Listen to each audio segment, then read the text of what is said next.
Greenhithe, I've gone around just picking up rubbish because a lot of the time on the beaches I see like coffee cups and things maybe have blown out the bin or people have just left in there.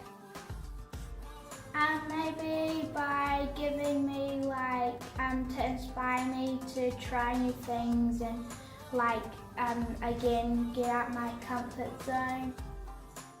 I enjoyed it and I thought it was quite cool, so I got excited, and when I got the letter I thought, oh wow, this is going to be great, and it is, and it's making me feel like I can do more stuff, and when I go and do adventuring and all this stuff I feel great because it's really